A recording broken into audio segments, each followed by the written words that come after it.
আসসালামু আলাইকুম। আমি এখন বানাবো এই গরমের মধ্যে খাওয়ার জন্য খুবই মজার একটা মসুরের ডাইল। এটাকে বলে গন্ধরাজ লেবু দিয়ে মসুরের ডাইল। জিনিসটা রান্না করা খুবই সোজা, একটু অন্যরকম ফ্লেভারের, কিন্তু খাইতে দারুণ মজা। তো আসেন দেখি শুরু করা যাক। আমি এখানে আধা কাপ মসুর ডাইল ভালো করে ধুয়ে নিয়ে নিছি একটু পানি দিয়ে। এটার সাথে সামান্য একটু লবণ দিয়ে আমি এটাকে এখন সিদ্ধ করে নিব। তো আমি ডাইলগুলো সিদ্ধ করে নিলাম, একদম পানি টায় টায় হয়েছে, অসুবিধা নাই। এখন আমার এটা রান্নাটা শুরু করতে হবে। মূল রান্না খুব বেশি না, একটু বাগার দিলেই হয়ে যাবে। এখানে আমি 2 চা চামচ সরিষার তেল নিচ্ছি। আমার প্যানটা একটু বড় সেজন্য নিলাম, এর থেকেও কম নিলে হইতো।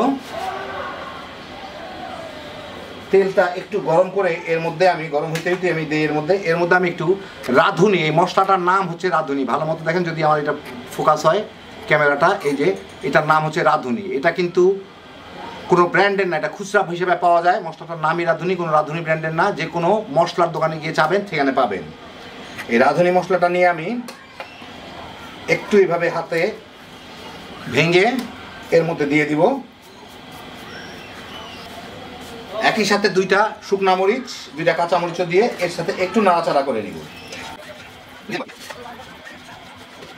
রাঁধুনি মশলা যারা বিদেশে থাকেন রাঁধুনি হিসাবে কিনতে পারবেন, অথবা এটার নাম হচ্ছে ইংরেজিতে wild celery seed. Celery seed না, ওয়াইল্ড সেলারি সিড। রাঁধুনি মশলার ফ্লেভারটা আসা শুরু হইলেই আমি এর মধ্যে এই ডালগুলোকে দিয়ে দিব। সাথে আমার একটু পানি দিতে হবে, অতএব আমি এখনই পানি দিয়ে দিয়ে ছিটবে।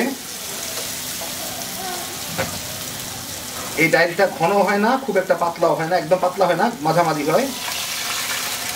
পাতলার দিকেই বেশিরভাগ আর কি, সেই জন্য যথেষ্ট পরিমাণ পানি দিতে হবে।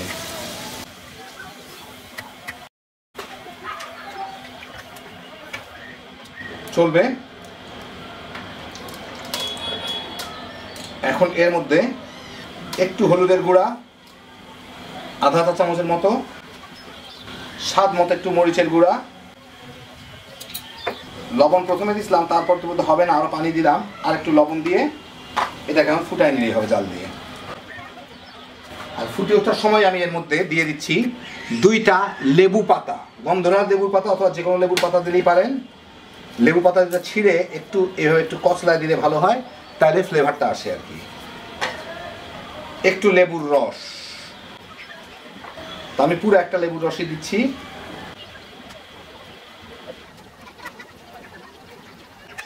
এখন এইটাকে দিয়ে ভালো মতো একটু জাল দিয়ে নেব।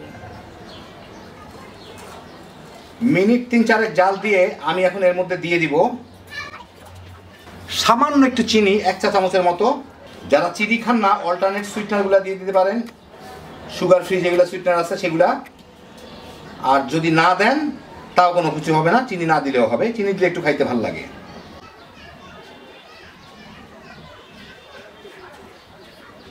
এখন এর মধ্যে কয়েক চাকা লেবু কাটা কেটে দিয়ে দিব।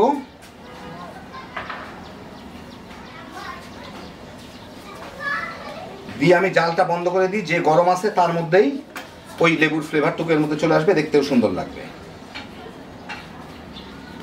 হয়ে গেল আমার গন্ধরাজ লেবুর ডাইল। আপনাদের একটু বেড়ে দেখাচ্ছি। তো এই দেখেন, হয়ে গেল আমার দারুণ মজার গন্ধরাজ লেবু কিংবা লেবু দিয়ে মসুরের ডাইল রান্না।